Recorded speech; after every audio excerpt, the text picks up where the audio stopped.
Welcome to 观察者网答案年终秀. But before we dive into the mess, I want each and every one of you to do a very brief self-introduction. Let's start from Grayson. Hey, so I'm Grayson, and I'm a law student at Emory University. I'm also a showrunner with the Infrared Show. And I'm Jackson Hinkle. I'm the host of The Dive, which is an independent publication that I run in America. I'm based in Miami, Florida, and I focus mostly on foreign policy-based news, and I'm very happy to be here. It's my first time in China, and I'm loving it, so thank you. Jackson. And I'm Zephyr, host of Boston Round Face, because I finished my degrees in Boston. My face is round. I'm a YouTuber and focusing on global affairs. Hi everyone, glad to be here. Feel a little bit out of place because I'm not youth. I'm Zhu Guangyin. I'm a professor at Fudan University. Used to live in the UK for a while, and glad to be here. Welcome to you all. Well, we have a lovely panel. And I want to begin this panel by, first I want to look at the very special guest here, I think. Not to say everybody else is not special, but I want to begin with you, Jackson, because your experience seemed to be very representative of the journey, the kind of political journey that American youth is going through right now at the moment. I searched you on Wikipedia. Okay, so I found out you are a Californian surfer boy. Yes, 100%. Yeah, and California, as far as we know, is a liberal bubble out there in the US. And you used to be very active in environmental activism.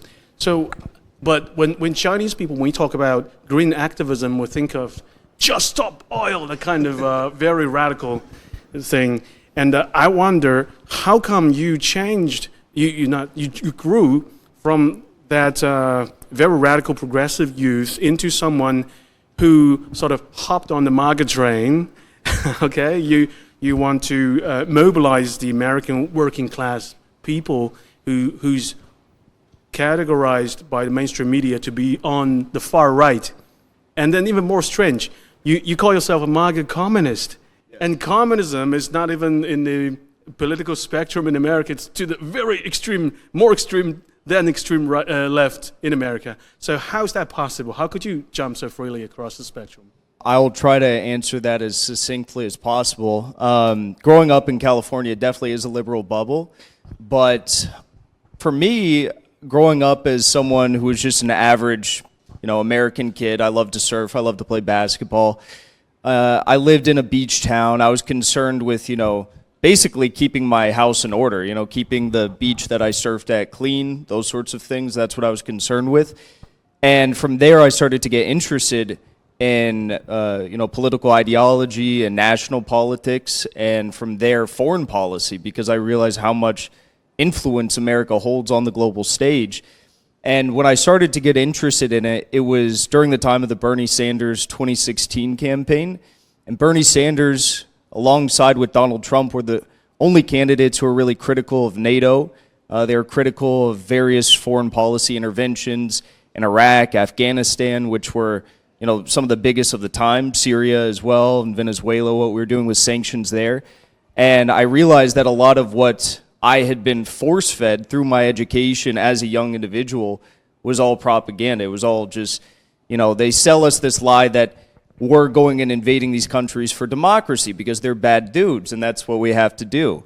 So I was really interested in Bernie Sanders. I felt like a lot of the individuals who were associated with the Trump campaign in 2016 were more establishment figures, and that was true. But throughout the Trump presidency, as he went on through his 4 years, he began to get rid of those establishment figures and replace them with more figures that I think truly do toe an anti-imperialist line on various issues, like Colonel Douglas Macgregor, who's been a sound voice on the Russia-Ukraine war, and others. And even more than that, to your question about MAGA communism, the fact of the matter is the MAGA movement, casting aside Trump for a second, the MAGA movement is a purely, patriotic American movement of working class individuals that feel as though they've been screwed over by the establishment, whether it's the warmongers, whether it's Big Pharma, whether it's Wall Street, and that is true. And I think it's the first time that we've had a real consciousness of class in any major political movement in recent history. And I think we as communists should be welcome to that movement and help, integrate that into a more formal political movement that will continue to call out the establishment rather than go along with their lies. So I think that for everyone who calls the MAGA movement far right, I think it's a misunderstanding. I don't think they are. I've been to countless Trump rallies and Trump events, and you speak to the average people and they say, we don't trust the bankers, we don't trust the individuals that are lying to us about big pharma issues or about war.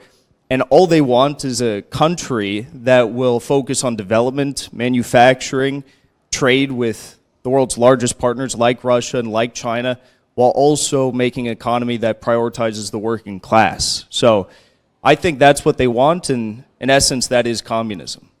So they want a country, not an empire. That yeah, I think a normal country. America is a country, it can be prosperous, can have its own industry. There's no American that you will go to, an average American that's working a 9-to-5 job, that will tell you that sending $200 billion to Ukraine is in their best interests. Mm-hmm. No one believes that. Mm-hmm. So I think the overarching goals of the establishment are so far away from what the people of our country truly want, need, and believe.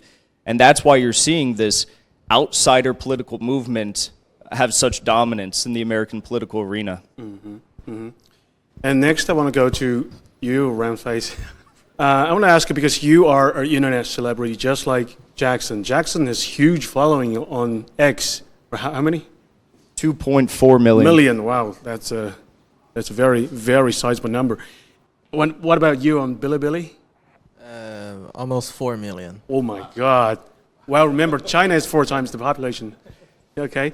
So, William, so what brought you to do the current line of work that you do day-to-day basis? You comment on politics, you comment on international relations, comment on America's home affairs.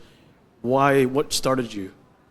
Originally in 2019, because of the pandemic, because I found everybody know nothing literally about the virus and about the foreign policy, not only domestic policy, foreign policy, why we're banning traveling, why when necessary people wear masks, why it's necessary to take injections, what's about adjuvants in the injection you take, and how often you should get injected. Those kind of questions. It's basically just telling the science. But afterwards, I found the world is entering a very chaotic stage, where huge amount of humanitarian crisis just happening right in front of the world's eye, and we just stare but do nothing, which is not something I want to do.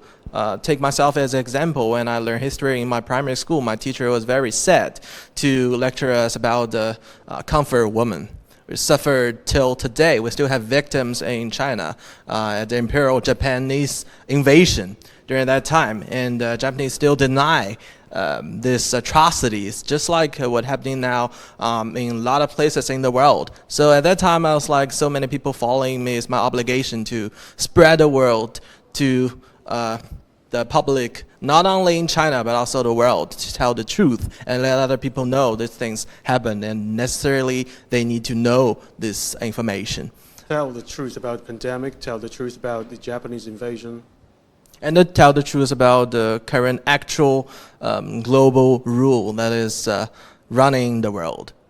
Okay, who's running the world? Wow, okay.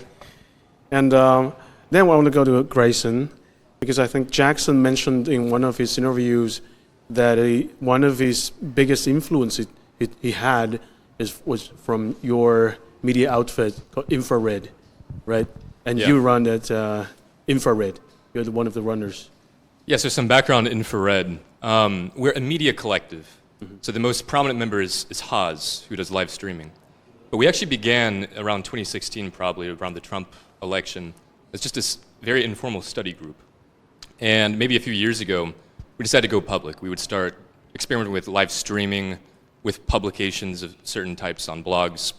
But the orienting spirit was to try and reinvent or rediscover the the meaning of Marxism-Leninism in the American context, which is, of course, a very heavy thing. And in 2016, this was sort of all the rage. But we were ahead of the curve, I think, in understanding a lot of the geopolitical fissures that have come to fruition recently. As far as infrared's innovation, I think MAGA communism Japson is absolutely the most prominent advocate for right now. It's made a surprising effect in American politics. When we have articles on Vice that are addressing this specter that's kind of haunting maybe some circles of American politics. And just maybe to go on with the point that he made, we don't see any real contradiction between the spirit of being an American and the idea of communism and what that means for America's working class. With MAGA communism, of course, we can go into this as this show progresses. The contradiction is only apparent. When you dig down to it, what we're doing with MAGA communism is no different than what Marxist-Leninists have done in every successful revolution in history. It's taking the ideas of Marxism and meeting the working class at the level of consciousness that it's currently at, which today is in MAGA. Now, that doesn't mean endorsing or tailing the most backwards elements of MAGA. It doesn't mean, for example, endorsing everything Trump says or Bannon and so on. But it means going down to the people and learning from them and working with them and trying to advocate oneself as a champion of the people, to gain their trust and to gain leadership over the working class to lead them to some victory. That's interesting. And I want to talk about that more, but later. I want to go to Professor In. I mean, you have observed this phenomenon, I believe. It's a youth phenomenon.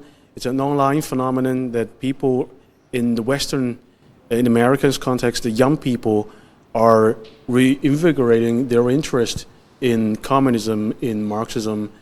How is that possible? Because you remember back a few years ago when one of the TV hosts from Fox News, Tracy, I believe her name was Tracy. Tracy debated one of the CGTN hostess, Liu Xin, and her begin line was to ask, "Are you from the Communist Party?" And the moment she says yes, she'll be discredited. That's how communism is viewed in America. It's vilified to that extent. So how is this possible that the younger generation are, putting the communist hat on their head? How is that possible? All right, thank you. Well, I think it is very interesting that you call me sitting here, observe. I do consider myself as a sort of observer from many angles. My sort of interest in this field is predominantly on the area of relationship, imperialism, anti-imperialism, hegemony, anti-hegemony, the antithesis of every domination.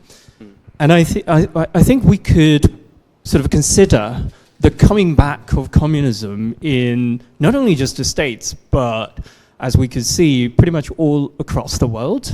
My area of interest is the Global South, and you do see quite large followers in the Global South putting either the socialist hat or the communist hat on their heads and feel quite comfortable. I think this is quite an encouraging situation, and the reason behind it, of course, we could have all sorts of analytical framework to explain that. One of them being the Norman Chomsky's narrative on the role of communism, or particularly, to be specific, anti-communism, functioning as a safety valve in the whole machine of manufacturing consent.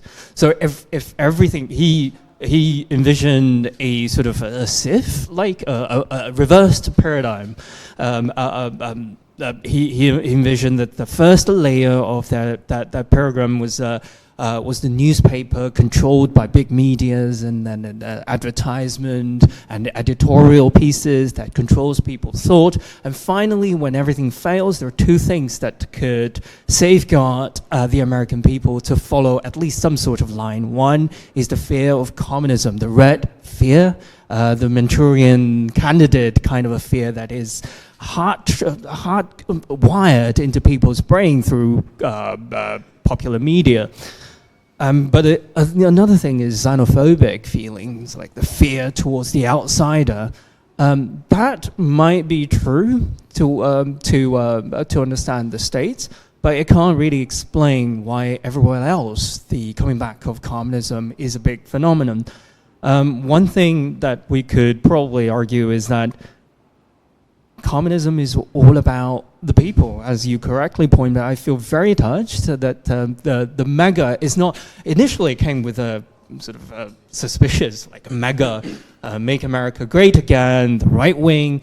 No, it seems like you're interested in the common people, the grassroots, and more importantly, through some sort of movement to empower them. And the sense of empowerment is really the common feelings among the coming back of the communism across the world.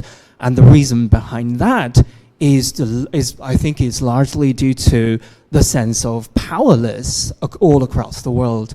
I remember when I first when I first went to the UK, the neoliberal rhetoric was still quite strong, and a famous line coming from Thatcher was, "There is no alternative," telling people that the world could only follow one way, one direction, which is the direction that the global economic elites designed for everybody else.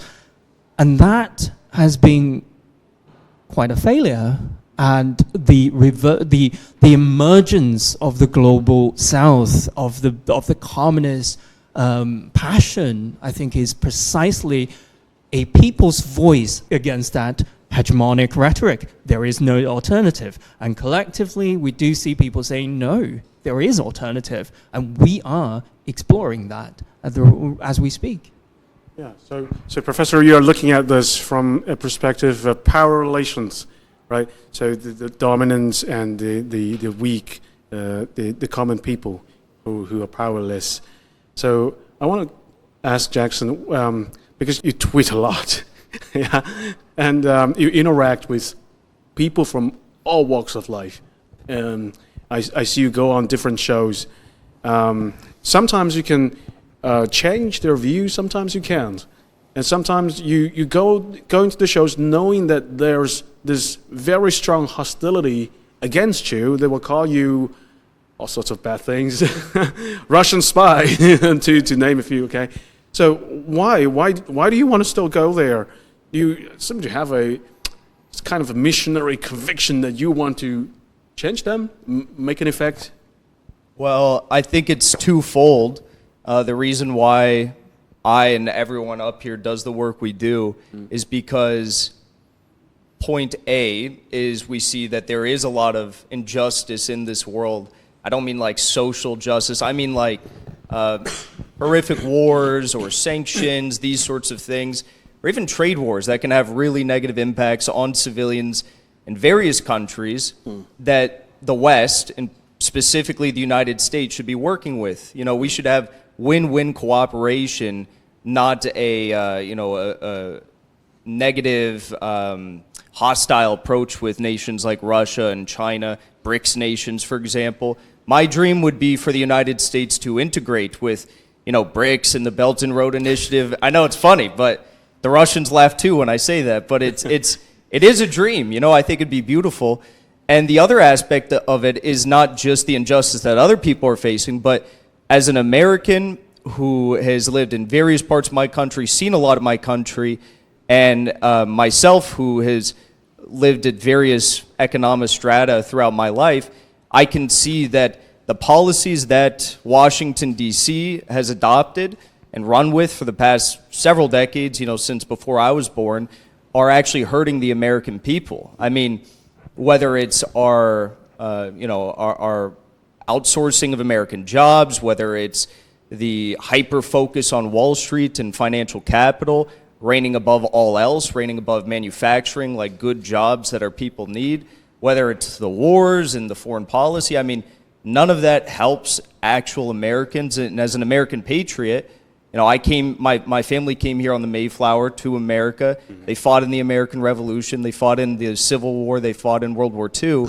It's disgusting what the people who are leading our country are doing in our name.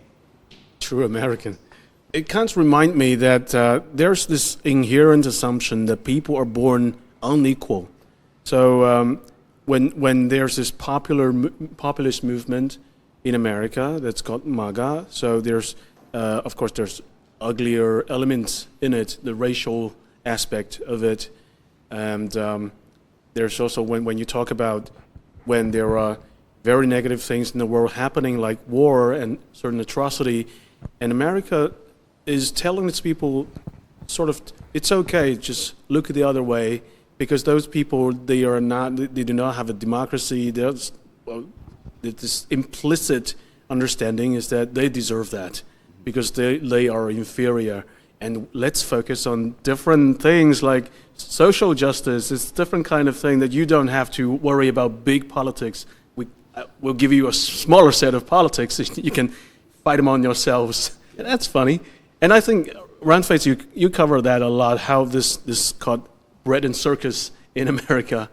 Yeah, it's pretty cool because diaspora is living abroad. Those are Chinese living in Indonesia, Malaysia, Singapore, and other engineers. Very high tech working in those companies like NVIDIA. Very famous and published live stream happening on Chinese TikTok these days is a engineer in NVIDIA telling, almost crying to the host, saying he saw his Taiwan province colleague posting his son, at that time son, having his genital removed because being confirmed by his elementary teacher that he's not he, but she. He was what? His what? It's they. His son, his colleagues from Taiwan province, and the colleague's son being confirmed by his elementary school teacher that he's a girl and need to have his genital removed. So the colleague actually posting the removed genital in his Twitter account and let all other people see as a very glorified or even proud pomposity to show, oh, now it's a newborn for my daughter.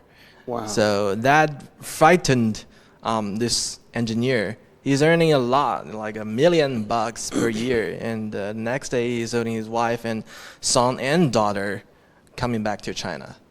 It's frightening. So it's something we see or probably don't see because media monopoly. They just don't post it. But if you see that, it really deeply touches everybody. It touches our nerves. So a lot of people, when I speak to, especially Southern Asian like Malaysia or Indian, they say they anticipate China being the shield, to shield, defend not only Chinese kids but all Asian kids from this corruption or even poisoning of so-called wokeness education spreading from U.S. now to all the UK and Commonwealth countries and Netherlands, whatever, to everywhere.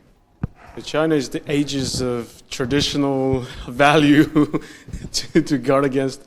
What do you think, Grayson? I think the irony is that what communists have been criticized for, by the right especially, is being anti-traditional, being the kind of vanguard of just like abstract and anti-popular trends, whether it be the kind of drastic surgeries that he's speaking about, or other kind of just innovations in the way that we conceive of our social relations in general, between men and women, between kids and their parents, and so on. And there's a degree to which the culture war is very important. And we don't have to go into it, but it is tied up with class warfare. But there's a lot of ways in which the culture war issues are used by our ruling establishment, by the right and the left, Democrats and the Republicans, so the right against itself. There's a way in which that's being used to just divide the American people's attention. I mean, the amount, for example, of culture war issues that this gets in the news has increased exponentially since the 2008 financial crisis. Now, why is that? It's because the elites are trying to distract from the fact that the American people are not getting a good deal. The inflation is out of the roof. We're getting dragged into more and more very dangerous scenarios that could engulf the whole world into a world war. So these issues serve to keep the American people divided amongst themselves, squabbling over petty issues. These cases are very extreme, but they're not widespread. The reason why the media pays so much attention to them, I think, is because, number one, it makes money, right? These are very lucrative stories. The other reason is that it keeps people dumb. It keeps them fighting over things that don't ultimately affect them. And I think this is a big trick that the ruling establishment has used to keep the American people docile and unorganized. So is that a conspiracy? You can call it what you want. I don't think conspiracies have to be exactly conscious. Okay. You don't have to imagine, even if it is the case, Davos, which are conspiring in a room. So it doesn't have to be some people in the secret room planning exactly that we want American people to be dumb, so we do X and Y. No, I think that you can look at a lot of politics, what people call the deep state, Yeah. which has a reality.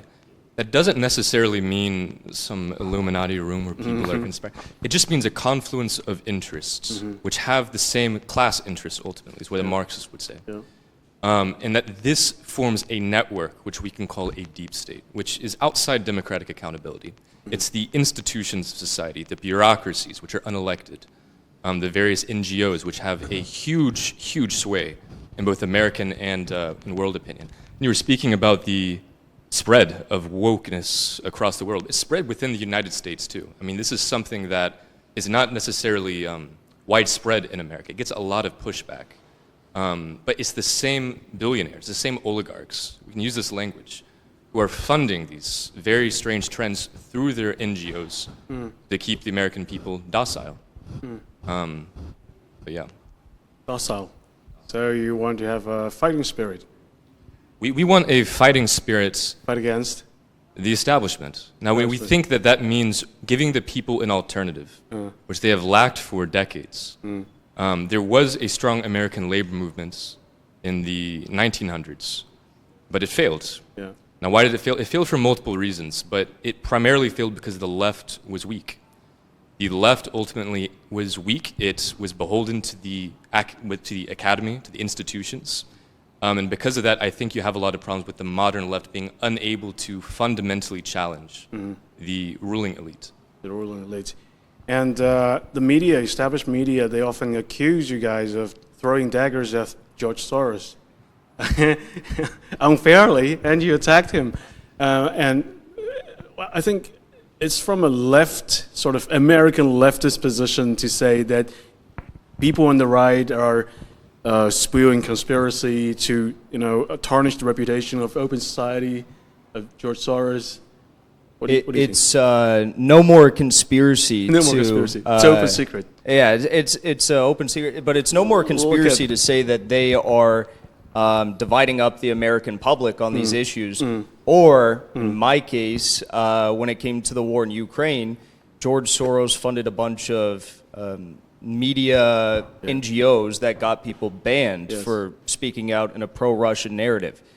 So that happened to me, but it's no more a conspiracy than I guess it is to point out the obvious fact that George Soros, Piero Mediar, these billionaires are behind a lot of the foreign influence meddling campaigns that they engage in through not just the CIA anymore, but through the National Endowment for Democracy, through the NED's various media organizations that they weaponize, even here in China. So I think it's very apparent what they're doing, and it's criminal. Unfortunately, they're the ones who make the laws, so they'll never, meet justice. Brand Face, I think you made a lot of videos about 这种1450.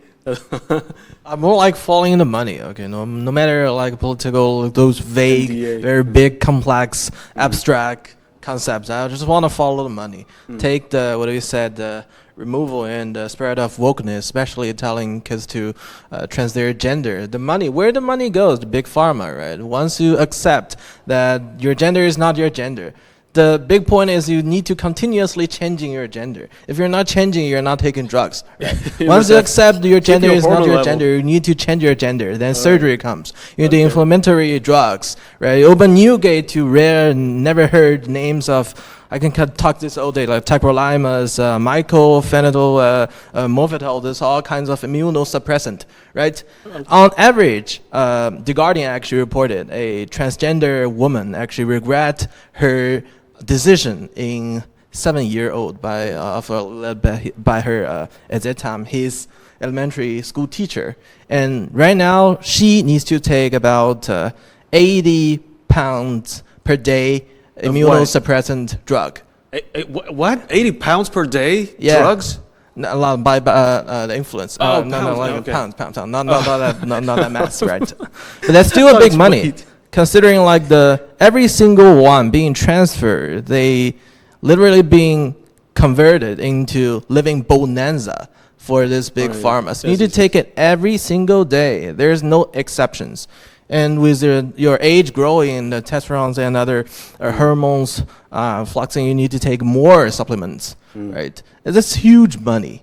So considering U.S. as no offense, like it was like the 20% of GDP, right, for the U.S. right now. So they have this capacity to expand more. So that's something that really terrifies me. Look, we need to focus on very specific instances right now, hurting the people. Right.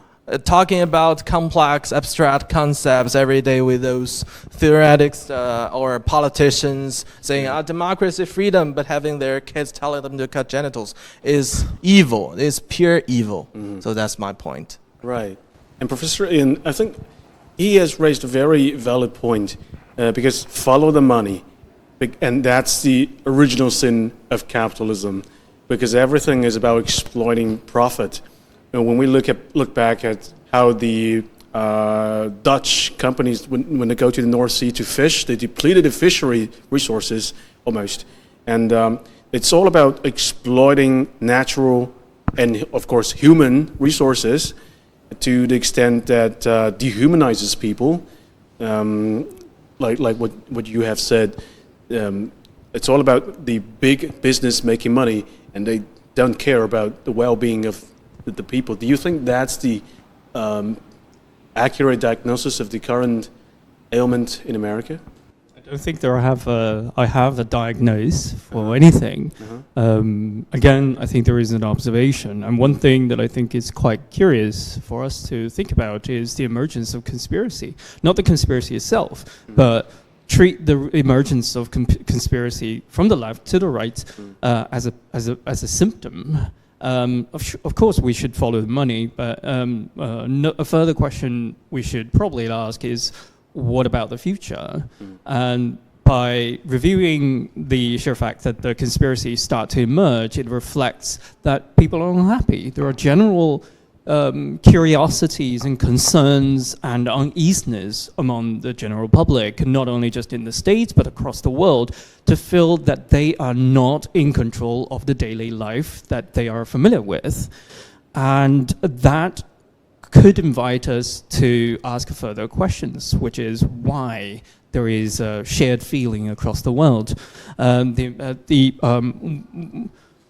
the further question we could inquire is what sort of impact conspiracy would have on a society, on particularly a society that is claimed to build on democracy and to build on enlightened individual, educated individual participating in political activities, in elections, in creating a better society. And the sheer fact that that there are a huge growing number of people subscribing to conspiracy theory shows that the foundation of the democratic narrative, at least in the States, is shattered.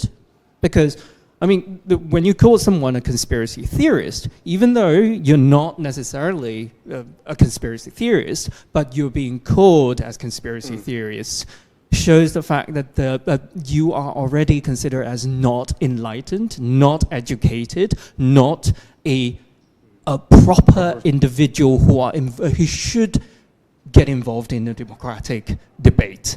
And they're discrediting the opponent by calling you a conspiracy theory. Sort of this kind of a confrontational status between people calling each other conspiracy theory, the floating of conspiracy theory in the United States, and not only that, in many of the democratic society that I lived in Europe, this is quite dangerous. It's shattering the pillars of democracy. I want to add on to his question. I want to ask you specifically, because I think there is a very great distrust in institutions.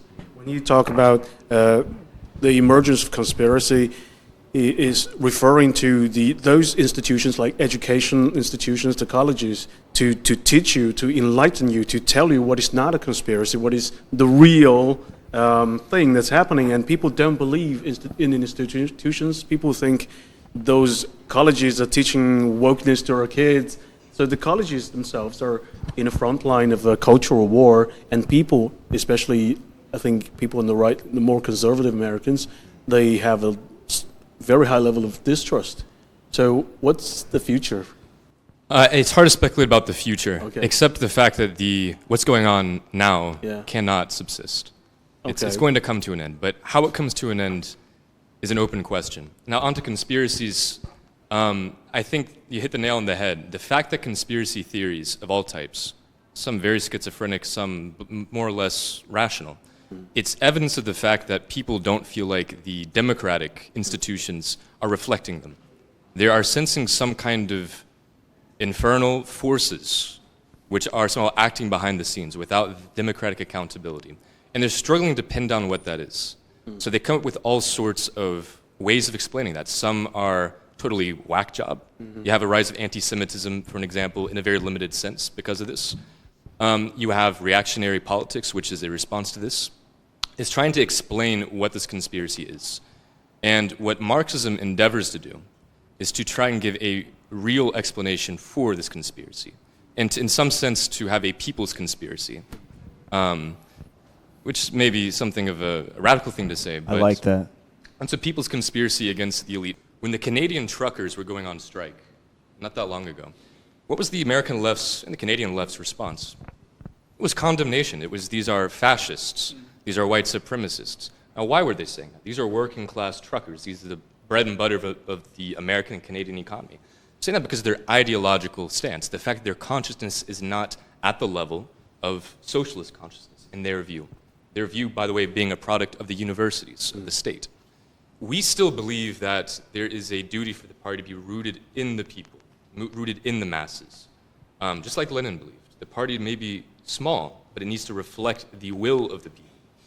And when we talk about a people's conspiracy, all we mean is to have a partisan party that's fighting on behalf of the people, which is able to meet the transformations that are at work by the elites with our own transformations. If I can put it a bit radically, there's going to be a great reset either way. Okay, this is the language of the great reset. That's going to happen either way. It's inevitable.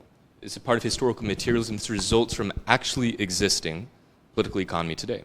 The duty of Marxists is to form a party that can lead the people through this, that doesn't land them in a kind of precarious situation, that doesn't mean that they own nothing and be happy, but returns them to a state where they run their country, where they feel like they are represented in their country, where they're not alienated in the ways that they are exposed to today.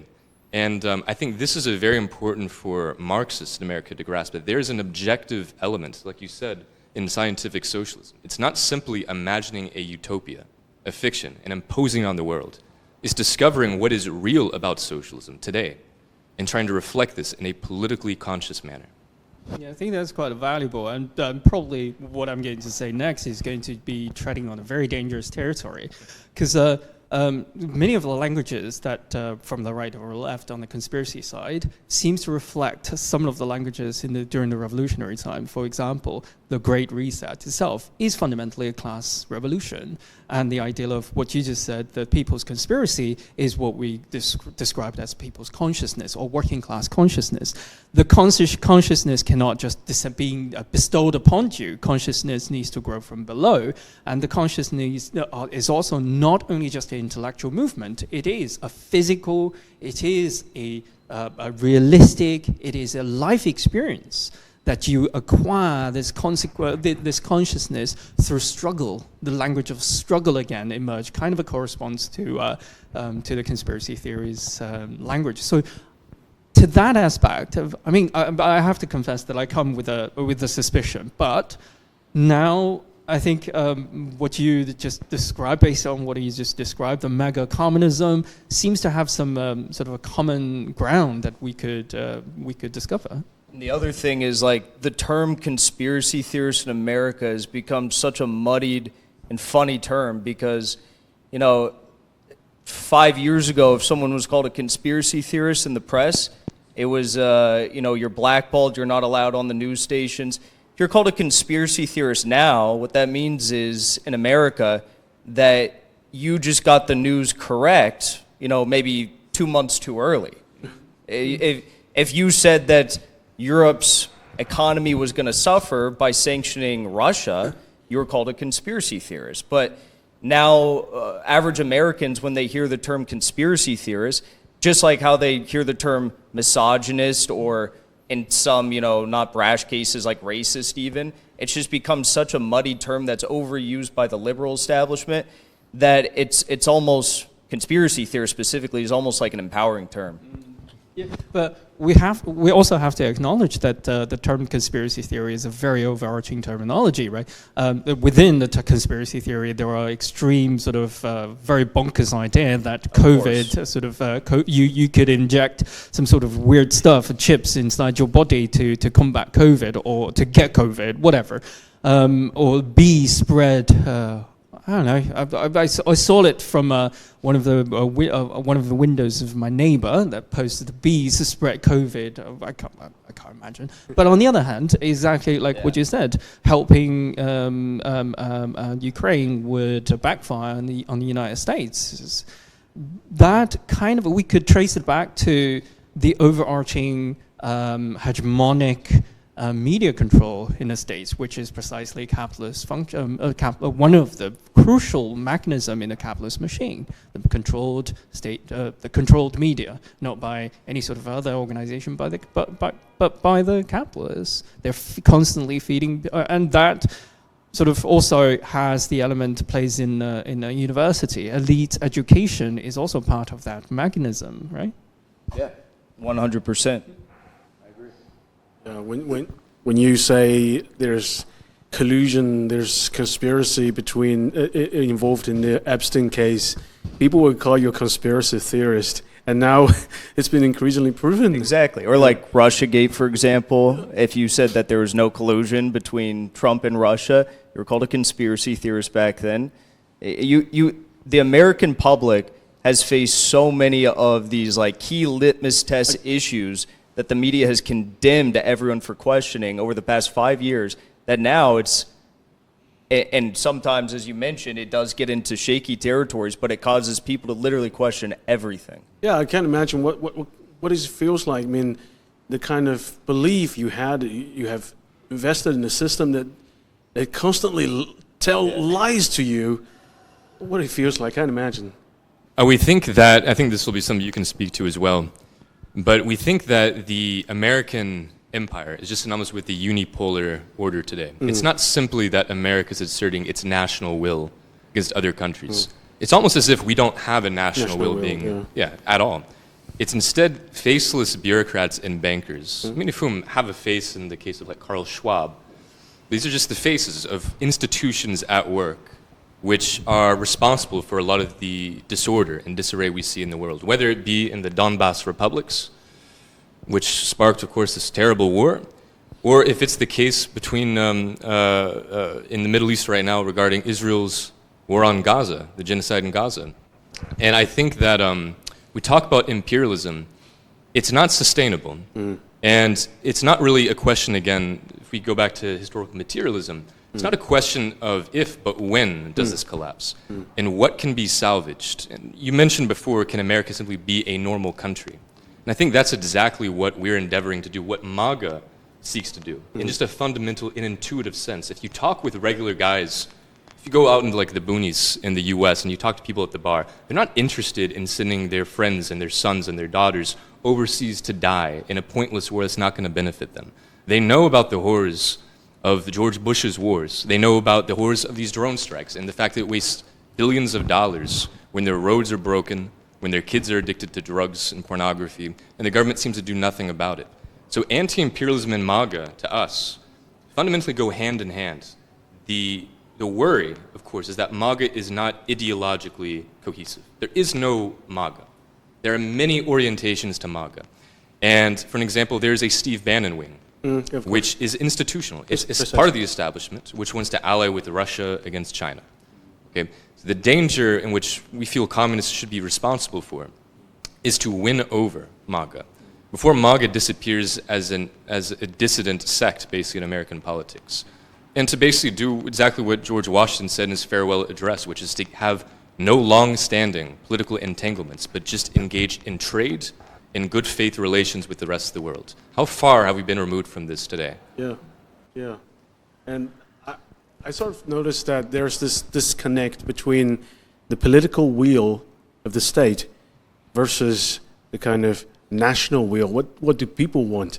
What do people want really day-to-day basis? They do not want to go, like you said, to go into distant wars with probably the country they couldn't point it out on a map. So there's this gross disconnect. And then I think America needs to go back to be a country of its own people, for its own people, so that this governance could be more reflective on the general will of the people. Is that? Yeah, I think and also- Americans just want cheap goods, which we're not going to be able to get if we're sanctioning the rest of the world and bombing the rest of the world. And I think they want. But you want all the manufacturing back. I think that would be great too. I think cheap But goods. it's gonna.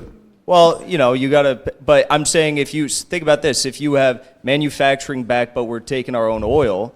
I mean, if we're doing the raw minerals, the raw resources, it offsets things. You can't have one without the other. I think that. Like Russia is a great example of that. Throughout these sanctions, the sanction warfare, they are not only increasing the amount of raw resources that they are pulling out of their own soil, they're not only developing much more in terms of their own national companies and building new companies, they're also doing more trade. We can do it all. We're a great country. We have great minds. We can do it all. I think Americans want safe neighborhoods. And when you have people living in poverty, you don't have safe neighborhoods, so that's a byproduct of not being able to afford basic goods. And I think that they want a country also that celebrates our history rather than says that it's all racist or it's all misogynist. I mean, it's crazy what we're seeing right now. So I think those three things are what most Americans would say are good indicators and of a healthy country. And of course, not getting involved in these foreign entanglements for decades on end is involved in that as well. Yeah. What do you think, Ron? I got a very interesting, it's a troll but droll question to ask, because I came up with myself because I saw a poll from Pew saying like 90% of U.S. citizens don't trust in Congress. And I saw by the President Biden saying you can't count on Supreme Court, the law and order. And I have Pelosi saying Biden is merely a kid. Even he's 80-something years ago, he's a kid. So you have 90% of citizens don't trust in Supreme Court. You have Biden says Supreme Court doesn't represent law, and you have Pelosi saying Biden's a kid. So who is actually representing the U.S. citizens?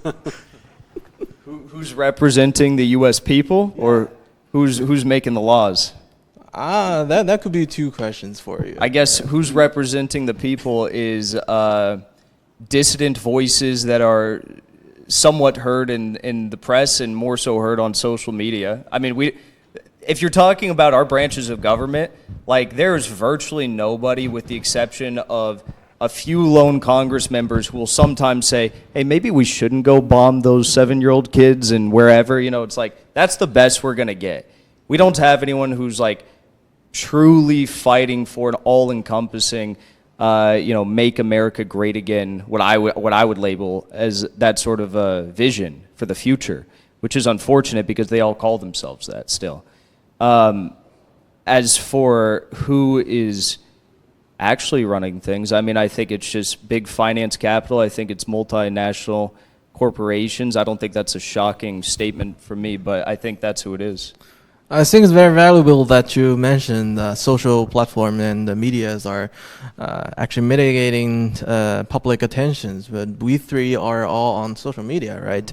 If you think they're doing this job, it's like we imagine there's transparent big ball here. We're all describing Professor Yin, how the ball looks, how heavy it is, but what game are we in? Precisely. If we know the media, traditional media, are going to kick the ball into our door, that everybody just play the game, talking, discussing how many restrooms we're going to have. Is it 2 or 5 or 137 according to California right now, right? They have this motive saying there are 100-something genders. Yeah. So how do you make this work and make us on the right track or in the right game to play this ball into the right door? Well, there is a Marxist answer to that. I mean, fundamentally, people make the history. What does people make history means is not the historical trajectory of everything is not designed, is not predetermined. It's about every individual one of us to get involved, and you talking about what game are we in, and we're discussing, oh, exactly what game are we in. These actions collectively shape the trajectory of history rather than a predetermined one. So, I mean, it's a... Yeah, I think it's for the West, it's very dangerous because we're getting into this era now where all of the social media outlets are working at the behest of the U.S. government in the sense that, you know, they just ban any dissident voices with the exception of Twitter, X, and Rumble, which is a YouTube alternative. But the largest, the largest actors in our economy right now want to turn social media, which was once a somewhat semi-free institution, into, you know, the mainstream media. They just want to have approved voices, approved narratives. And, you know, I've been banned from YouTube, I've been banned from Twitch, I've been banned from Venmo, PayPal, WhatsApp. I've been banned from various payment processors, merchandise stores, like that. They're very serious about this. And that's what's most dangerous to me is, like, even now on these platforms, we're beginning to lose any sort of freedom. Well, according to the classified files posted by Musk on X and former leadership, they cheated on not only U.S. citizens but all those people who use X, that they don't have regulation from U.S. government or special agents like FBI, right? They regularly report to FBI about someone possibly like you, and they have very close connections like every day. Yep. Possibly they use Discord or something. Yeah, as much as I enjoy this conversation, it has to come to an end because we're running out of time. I'm constantly reminded that there's only less than a minute, so I'm quickly wrapping this up. I've thoroughly enjoyed our conversation today, and I enjoyed the lectures from both of you. Totally. Slap in the face? No, I totally, thoroughly. I wish to continue this discussion. From the future programs, we could see if there's potential that we could develop this into some future collaboration, media collaboration with Infrared or perhaps with Jackson. Unfortunately, this has to come to an end, and I want to thank our very good panelists. Thank you. Thank you. Thank you. Goodbye.